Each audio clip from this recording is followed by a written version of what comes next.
Hello everyone. तो आज हम स्टार्ट करेंगे अनदर पार्ट यानी कि पार्ट 2 चैप्टर 2 का, which is year two year. तो हमने स्किन को आइडेंटिफाई करना सीख लिया था।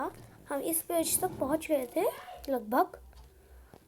तो अब हम नेक्स्ट पेज करेंगे, पेज नंबर 15। इसमें क्वेश्चंस दिए गए हैं, तो let's solve it. You might have seen some of the animals given below, like fox, elephant, sparrow, pigeon, pig, peacock, crow, frog, mouse, cat, buffalo, duck, cow, lizard, camel, hen. Okay? Then put the names of the animals in the table below. First table is ear can be seen, has hair on skin. Ear cannot be seen, has feathers on skin. So यहाँ पर हमें animals का नाम लिखना है। Has hair on skin, has feather on skin. तो पहले table में हमें लिखना है जिसके ईयर दिख सकते हैं उन एनिमल्स का नाम। देन जिसके स्किन पे हेयर होते हैं, जिसके स्किन पे बाल होते हैं उनका नाम। देन जिसके ईयर दिख नहीं सकते उनके नाम। देन जिसके फेदर होते हैं स्किन पे। तो यहाँ पे एक दो मैं आपको बता दूंगी, उसके बाद आपको खुद से करना है। तो ईयर्स कैन बी सीन में आ जाएगा एलिफेंट, और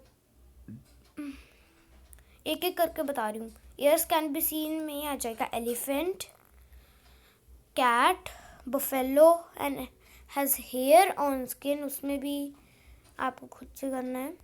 ये सब कुछ आप तो खुद से कर सकते हो। हैज़ हेयर ऑन स्किन आप लिख सकते हो elephant. Years can not be seen में आपको पता है, अभी अभी हमने पढ़ा, मतलब पार्ट 1 में हमने पढ़ा था। या जैसे कि years can not be seen में हो गया पिजन, पिग, पिजन का, और लिजार्ड आपका हो गया, यहाँ पे क्रोकोडाइल नहीं दिया। हैन आपका हो गया, माउस तो नहीं होगा, आपका हो गया frog. Okay. Then has feathers on skin, उसमें आपका आप बर्ड्स के नेम लिख सकते हो, लेकिन उन्हीं बर्ड्स के नेम जो इसमें लिखे हुए हैं। In which list did you the cow and buffalo and the buffalo from a distance? Can you see the hair on their skin?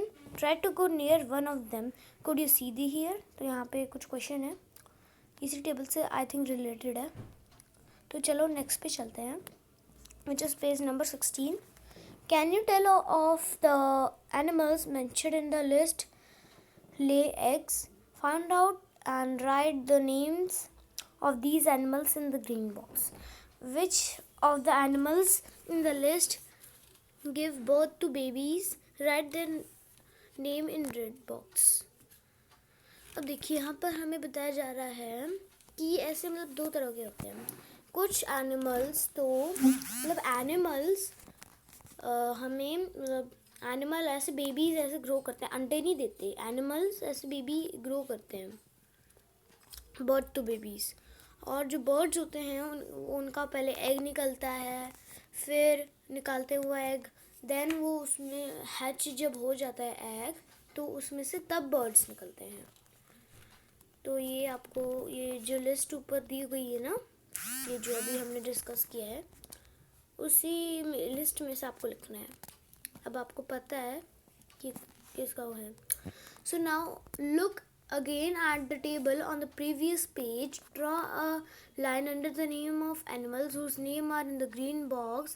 Put a circle around the name of those animals whose names are in the red box. से आपको करना है। Then ये आपका है have you ever kept a pet? Does anyone you know keep a pet? Found out more about the pet. अगर आपके पास पेट है तो आप लिख सकते हैं इसके बारे में, और अगर आपके पास नहीं है लेकिन आपके फैमिली मेम्बर के किसी के पास है या था, तो अगर आपको उसके बारे में पता है तो आपको ये फिल करना है। फिर इसके बाद फिर draw a picture of this animal and colour it, give it a name of your own choice. तो जिस एनिमल के बारे में आपने लिखा है यानी कि जिस पेट के बारे में आपने लिखा है आपको उसका पिक्चर बनाना है. Then look at this picture. Color the parts which have even number. Even number, you know, 4, 2, 6, 8, 10, 12. What do you see? Find out some the name of the animal. तो यहाँ पर एक सीनरी है, आपको इवन नंबर्स जहाँ पर लिखे हैं वहीं पे आपको कलर करना है. Many years ago there were dinosaurs on earth, but not anymore. Now we see them in films, photo and books. Find out more about dinosaurs and share it with your friends. So this is activity make your own bird, and the chapter is finished. Very easy chapter. All the answers are discussed, and these 2 questions are about this animal. You can identify this animal. So now look at this animal, write its name. Do you know that this is our national animal? You have to write. Where does it live? You have to write. The numbers of this animal are going down in India. Discuss why this could be happening. So discuss. So bye bye.